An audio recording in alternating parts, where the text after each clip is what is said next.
Hello বন্ধুরা, সবাই কেমন আছো? আমি আলহামদুলিল্লাহ ভালো আছি কিন্তু খুবই ঠান্ডা। তো তোমাদের মাঝে আজকে একটা নতুন ভিডিও নিয়ে এসে হাজির হলাম। আমি এখন আ নীল সাগরে চলে এসেছি। তো আজকে দেখাবো সুন্দর একটা পরিবেশ। আ যদিও এটা প্রস্তাবিত তারপরেও আমি একটু দেখানোর চেষ্টা করব। আ দেখুন প্রস্তাবিত নীলফামারী প্রত্নতাত্ত্বিক জাদুঘর।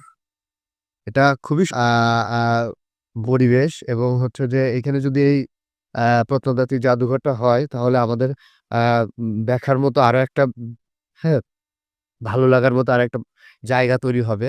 আপনারা চাইলে অবশ্যই সময় করে এসে দেখে যেতে পারেন। আপনাদের সবারই ভালো লাগবে। আমার কাছে কিন্তু দারুণ লেগেছে। আপনারা চেষ্টা করবেন এখানে এসে ঘুরে যাওয়ার জন্য।